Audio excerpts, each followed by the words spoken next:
Hey, and welcome to episode 15 of Right Hand Drive Guys.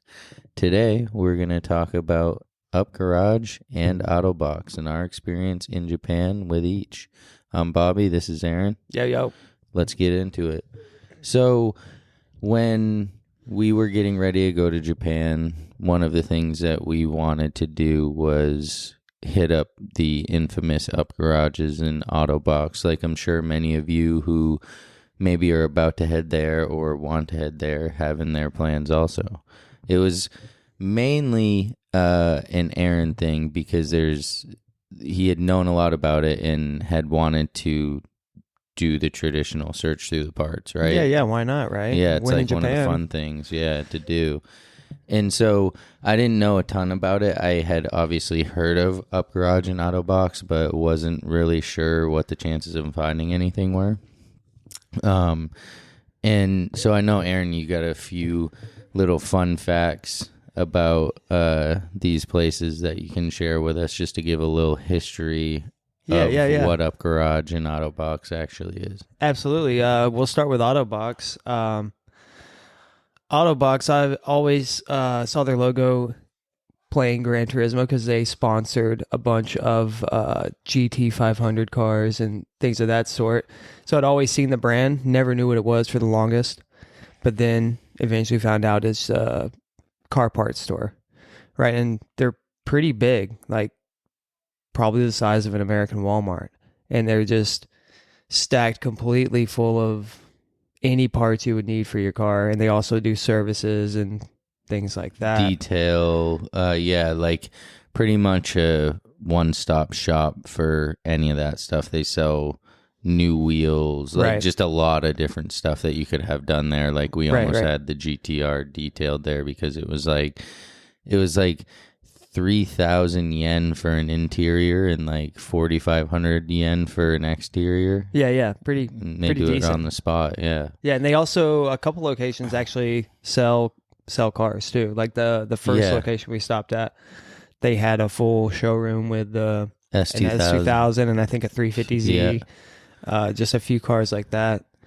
So that's pretty much it for the Autobox. I mean, they back in the 90s they also built a car with Tommy Kyra, which was kind of cool through like another sub company. But I notice they do a lot with brands like that, like the Gordon Miller is a brand over there, and they collabed with Autobox and have like a whole half of the store with like custom Gordon Miller vehicles. And that was crazy. Yeah, I was like, wow. I've never even heard of that brand, but I guess that's like some sort of like upfit type. Upfit, like off-roadish kind of. Like Rocky Ridge or what is it? Something like that. Yeah, that we have here, that takes GMs and upfits them.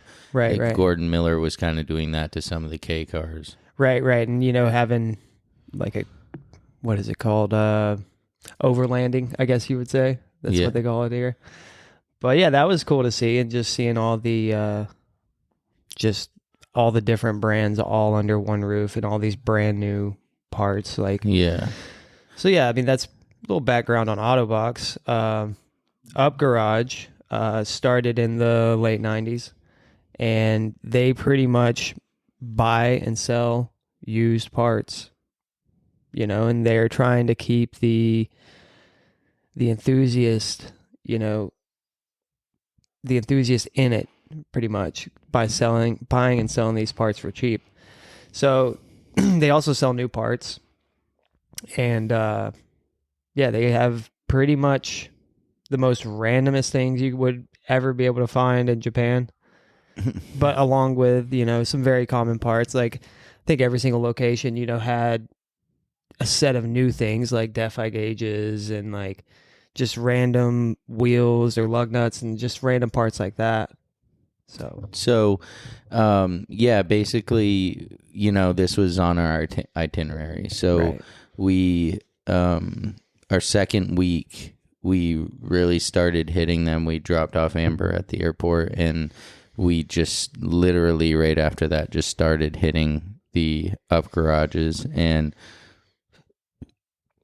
I think the first day after we had the camper, we just went to Up Garages all day, started over by Narita Airport, and just started hitting every single Up Garage on our way west. And same with Autobox. Any Autobox that was kind of on the way, we also stopped at. So I think that first day we went from like sun up to sundown, just going to all these places, and I think we probably visited 7 or 8.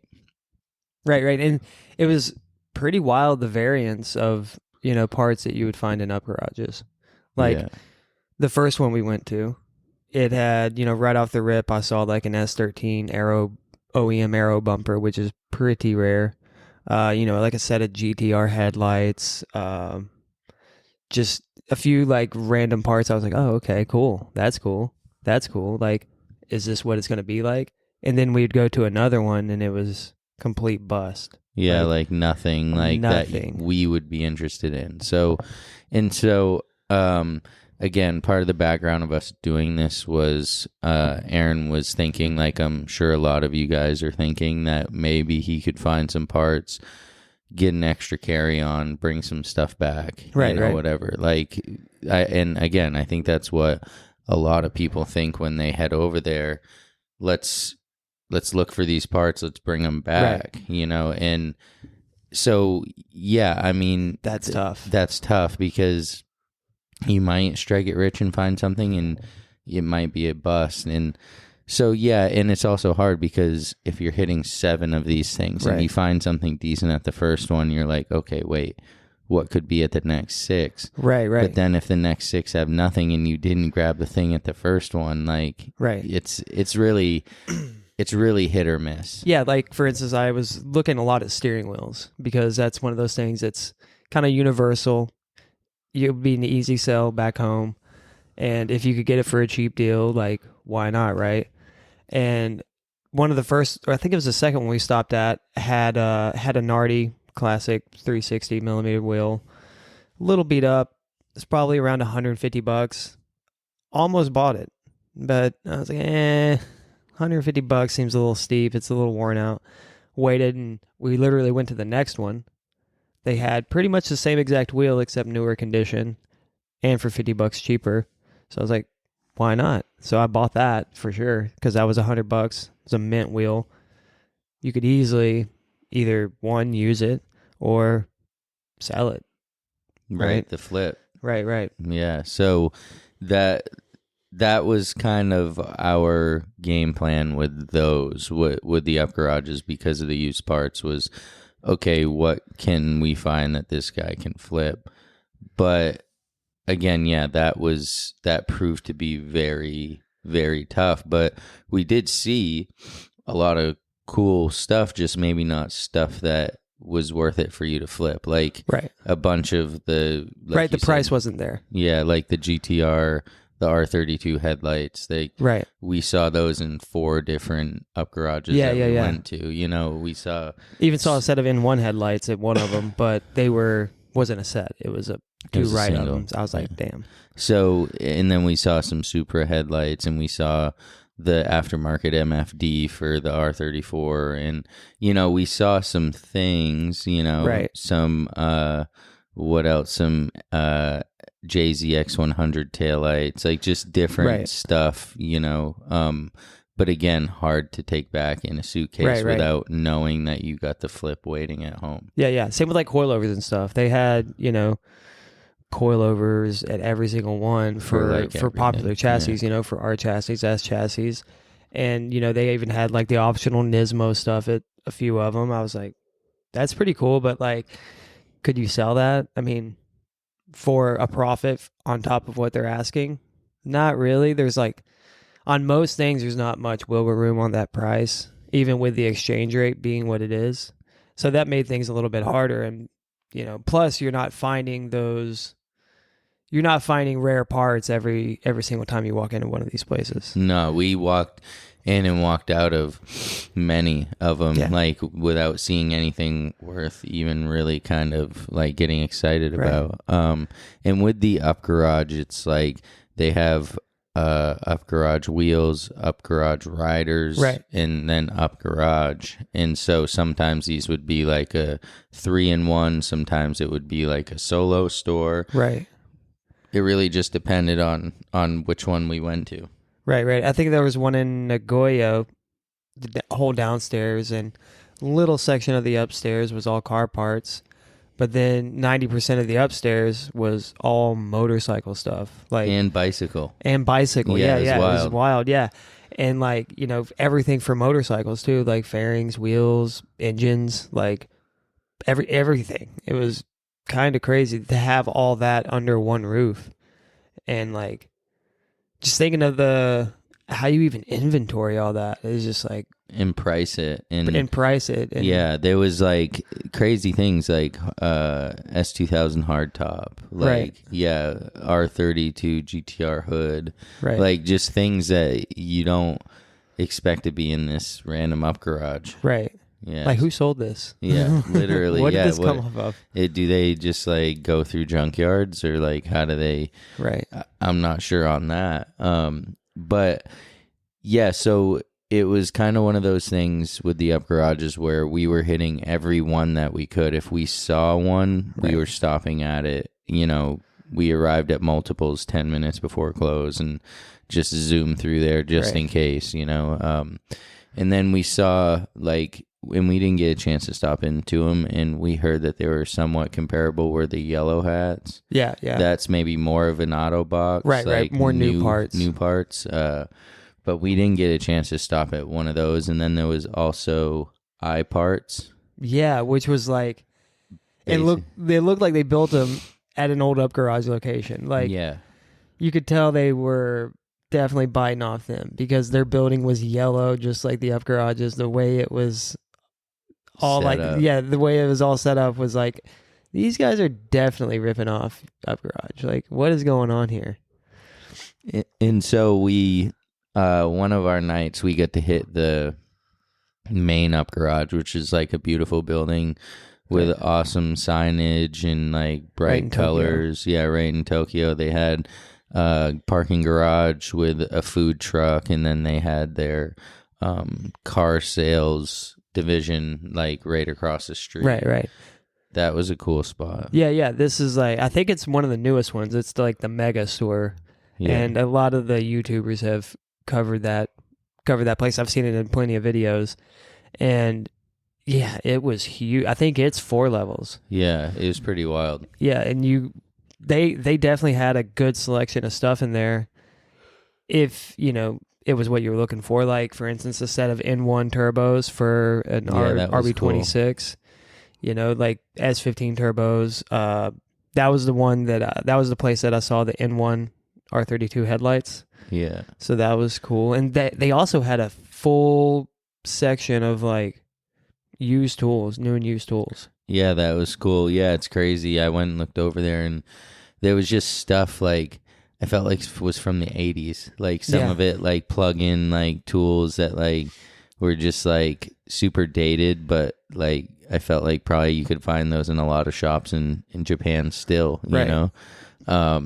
But yeah, that place was like beautiful, and they had like they had like 2 or 3 aisles just of used seats. Yeah. Let alone like everything else, Yeah, and that was another thing. All these places had a decent selection of seats, and some of them were sick. Right, and I couldn't even look at them because I know I'd get bummed out because I was like, I want to take that home. But they won't let you mount that to the airplane seat and just chill. No, they won't. So, it was cool. And one thing that, I guess my takeaway was there was a lot of 86 parts. Like, I saw more 86 parts than I saw, like, anything. Like, there would be just something that fit in 86 in every aisle, I felt like, compared to, like, maybe, like, GTRs, especially Honda, like, B-Series stuff. There was, like, nothing. Right. There was no Honda B-Series stuff or anything like that. Yeah. Which was pretty interesting because I figured you would just see a lot of that stuff. Right. Yeah, I mean, I thought you would have too, and I don't know. I think with Kruber coming online in the past several years, I think that has kind of killed the like parts finder vibe, I guess, at of garages, because anyone anywhere can just get on the internet, get on Kruber, search what part they want, and find it at whatever up garage, and they'll ship it out. Right. So I think that has kind of like made it harder. Yeah, it's definitely made it harder, and it's kind of killed that aspect, because especially on small parts that they can ship easily. Yeah. You know, that it kind of drove the price up a little bit on some of these parts, and just kind of the selection's not there like it used to be, because as soon as it goes on Kruber, someone has saved that search somewhere, and they're buying it immediately, and it's getting shipped out. Yeah. So I think that, you know, is kind of... Makes sense, right? Like, and that's probably something that Up Garage had to do to remain competitive in, you know, 2023. Yeah, and it makes total sense. For them, business-wise, yeah. Right. I mean, and also, you know, there's over 150 locations of Up Garages. So those places are scattered all over. Just since 99. Yeah. Like, that's wild. There's so many of them. And they're even expanding to, like, Southeast Asia now and stuff like that, too. So it's pretty wild to think that, you know, a company that started out for, like, the enthusiast to buy and sell used parts has, like, expanded the entire country and to others. Yeah, definitely. And much expanded, respect to them. Yeah, and expanded online to be able to serve the entire world and ship out these parts and do their thing. It's pretty cool. Yeah, I agree. So one thing I noticed, because what I was looking for whenever I went in one of these was something I knew I was never going to find, but it just made it fun for me to be able to, you know, kind of have something to look for. Is I was looking, so I'm not happy with the wheels on my GTR. They're TE37s with a polished lip. Great spec, though. Yeah, they're GTR spec, but they just are ugly. So I was looking for LMGT4s, which I knew I would never find in an Up Garage, but it just gave me, again, just something, you know, to go in and, like, search for. And so I'm, like, mentally cataloging these wheels in each place, just in the sense of, like, what they fit, what they are, you know, going through it like you'd be looking through anything. And what I noticed is there may be a lack of B-Series parts, but there's a ton of wheels for Hondas at these Up Garages. Like, tons of wheels, like sweet wheels too, like not just like lame ones, like, you know, nice wheels. So what I'm looking around, I'm like, Honda. I'm like, damn. But not much for the Nissans. No, like, not much for the Nissans, a lot for the 86s too. Right. Like, there would be a dope set of TE37s and they'd be in 86 spec. Right. But for Nissans, no, not really. You'd see like a few wheels that were like for like the new R35 GTRs or something. Some Twankies. Yeah, but not like, definitely not anything GTR spec. Right. Anything in like a 17x9 or 18x9, 18x10, anything in that similar spec with a low offset was gone. Just not there. Right. So, you know, that was the thing, is like, it's cool and they're great places, but, you know, you kind of got to be knowing what you're looking for and be experienced enough to not waste your time going there for something that you and having your phone out with Translate on to read the tags. Yeah. You know, you might be able to read R32, R33, or RB26 on these tags, and that might, you know, let you investigate a little more, but yeah, it's kind of hard, and it's very time consuming trying to look up these parts and then looking up the value and then seeing what the last one sold for and then doing the yen conversion to see if that even makes sense of buying it. And you're really having to do the work. Like, really what you would want to do probably, right, which would be ideal, is if you could have the camper outside set up as a little office and you just like took a picture of everything that you thought was interesting and went out and did all your research in the camper. And then come back in if it's worth it. It. Instead, because otherwise, like, I'd come around the corner and you'd be standing there. Yeah, like, just neck cranked down, looking at my phone for at least 10 minutes trying to look something up. Looking like an old man having it up against your face, like, with the big letters and everything. Like, you ready, dude? They don't have any LMGT4s here. Let's go. That'd pretty much be it. I'd look for LMGT4s and then hit the vending machine, pop a coffee, and then be like, so what's up?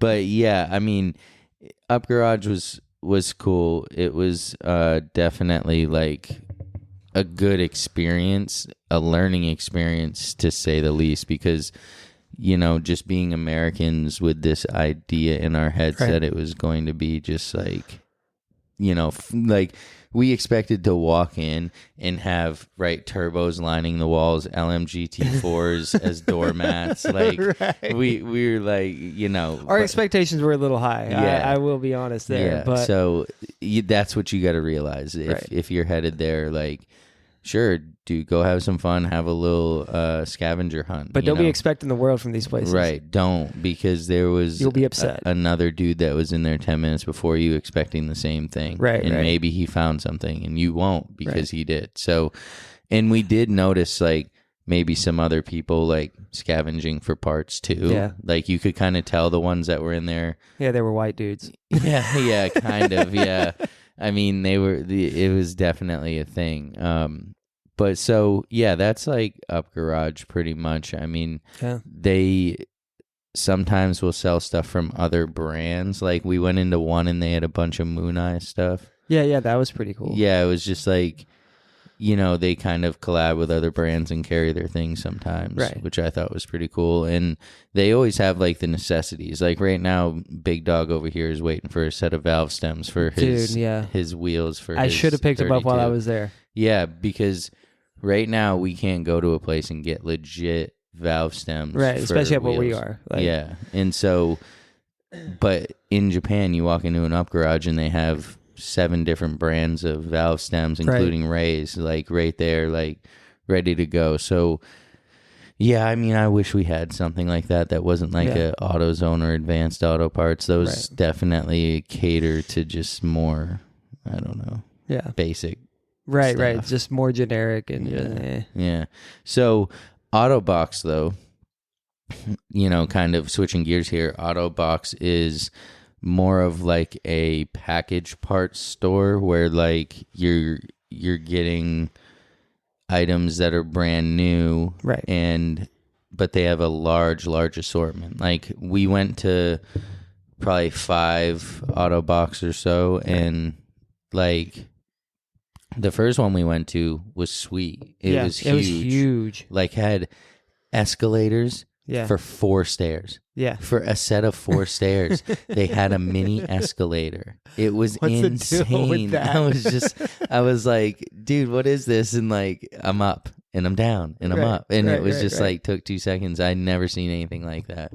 But it was like a superstore or whatever, right? Yeah, it was something special about that one. Yeah, they had their own parking garage, and it was a super Autobox. Yeah, and they offered all the services we already mentioned. Right, they had a pretty big shop. So. Yeah, and so we, of course, are looking for like the tuner section, and something that we realized and probably should have prior was that a lot of these places, and specifically Autobox, has like scaled down their tuner section like quite a bit in recent years, just because cars are getting exported from the country and there's less people to even buy the stuff, but B, they're getting older and older, and so and the next generation is also not really into those as much. Yeah, so we noticed what maybe once was a quarter of the store was like a 16th of the store. Right. It was like just this little corner, and they had some dope stuff, and we found some things to walk away with. Some stickers. Yeah, pretty much. But like not what you would really expect. Yeah. Like for what was always like kind of shown. Like I remember seeing videos of Autobox like 10 years ago, probably 15 years ago, and it was just like one huge piece of the store that was all tuner stuff. So you could tell they still had that like flavor, it was just definitely scaled down, minimized. And like all the manufacturers probably had like a decent sized display, whereas now there's only like 1 or 2 per store. Like that first one we went to, Tane had like a nice little display, and I think Blitz had like a little setup. Same with HKS. Yeah. So Recaro. Yeah, no, it was that first one. The Super Autobox was like set up. Right. After that, it kind of got like more sad. So I'm glad that we went to that first one. Yeah, me too. That one was definitely cool. But what was cool is with that first one, we went upstairs and there's like there's like multiple food places and like a Americana store. Yeah. And PGA Golf Superstore. The little Gonchapon, is that what it is? Yeah, the little capsule. The capsule machines. Yeah, so that's something that we were always like everywhere we went, we looked at those to see if we could find. Joey Lee from the Chronicles had this one video that we watched like our first night, and he found an RB26 motor in one of those, like a little model. Yeah. It just snaps together. Yeah, so we were like looking for that like the whole time. Yeah. So there was a bunch of those machines up there. We definitely came across some cool ones. Like there was one that had a bunch of little Nismo keychains, which I spent some money on that one. Yeah. Try to get them all, but the GTR seats. The GTR seats, which is kind of random, like which I actually got at that Autobox. Right. That was the one. Same with the 180 that we got right in front of us right here. Right. They had like a few different 180s, and that's like a little model, and it like just snaps together. I got a Sylvia, a two-tone Sylvia. Yeah, it's pretty cool. It's actually kind of intricate. You're like, oh wow, okay. I haven't opened mine this yet. Together. Yeah, I haven't opened mine yet. It's still in the little capsule, but so that was cool though. Like just eating that food, which the food was like, I think wasn't that American? Like, something I don't know, but it was just cool experiencing it and sitting down and having a good meal and kind of just chilling. That Autobox was like a vibe. Up on this little mezzanine. So overlooking the whole store, which we recently just started our YouTube channel and put all these on there. And so for this episode, we'll have some little videos and stuff that we took of these up garages and Autobox. So we checked out a bunch of Autobox. Like we said, the big one was kind of like the pinnacle. Yeah, the first one was like definitely the best. So then we still are stopping at them after that and kind of getting disappointed, and we kind of faded off on them unless like we were right beside one, which the last day we stopped at an Autobox that actually had a whole car wash at it and like gas pumps and all kinds of stuff. It was pretty cool. But the wash wouldn't work, so I just had to walk away because I needed like yen coins. There was something. I need a wash card for it or something. It wasn't like all the other ones that we had used. So we kind of got discouraged, and we went in, walked through that Autobox, and there wasn't really nothing in there. Right, yeah, there was not much at all in that one. Like, a lot of them had Nismo parts, like just small parts, like the little accessories and like oil change badges. I grabbed some of those, some stickers, little like trinkets and novelties. Right. This one didn't have any of the Nismo stuff. It had TRD stuff actually. Yeah. So it was cool to see like the little variances. And we had stopped at the used. We stopped at the used one to compare it to the up garages, like. Because most of the Autobox stuff, like we said, is brand new. It's all brand new, right? So there is one used spot, and we were like, store. let's try it out. Yeah, there was literally nothing. Yeah, it was bad. Yeah.